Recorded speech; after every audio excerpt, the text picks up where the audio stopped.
Don't you think that one of the main issues with Normal is that they've been so far over the line for so long? I've been involved in the in supporting the drug war for 25 years, and I've heard Keith Stroup say that they want a completely open market with no age controls and no street controls before the U.S. Congress, and now the Drug Policy Alliance has put out a book called It's Just a Plant, in which a 5-year-old girl is led to say that she wants to grow marijuana at home, funded by George Soros, who I suspect we will learn history will tell us that Mr. Soros has been involved in a lot of things that have made our country very shaky.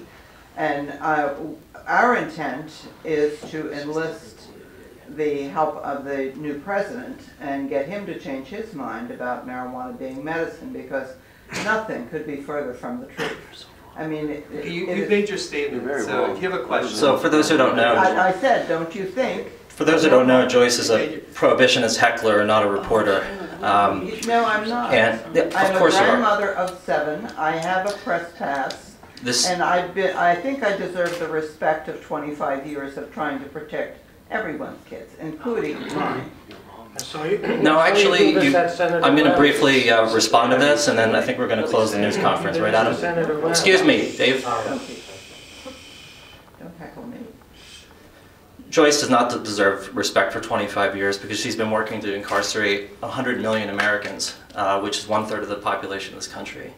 So when prohibition comes to an end, tell us about your growing. Joyce will be known as one of the people who's caused enormous pain and heartache to others. However, getting to the very specific point of her question, Normal, which I used to work at 14 years ago, as well as basically every drug policy reform organization I know of, actually does advocate for reasonable restrictions on marijuana use. That would be age limits, prohibiting DUI. Very recent, Rob.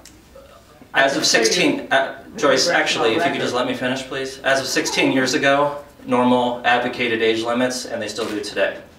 Again, like I said, I don't know of any drug policy organization that we work with that advocates no restrictions at all. And in fact, the way that society is moving is that we actually, as a movement as well as the American people, are starting to get to the point where we think that marijuana should be regulated more like alcohol, which means the bill that was just introduced in California a week ago, and a bill that will be introduced in a few other state legislatures over the next year.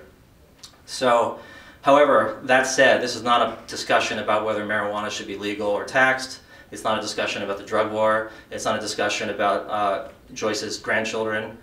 This is a discussion about tests that are being used to wrongfully arrest and convict and destroy the lives of a range of people, including hassling people who've taken the time to come from Canada to be with us here today. And so I want to thank you for joining us today.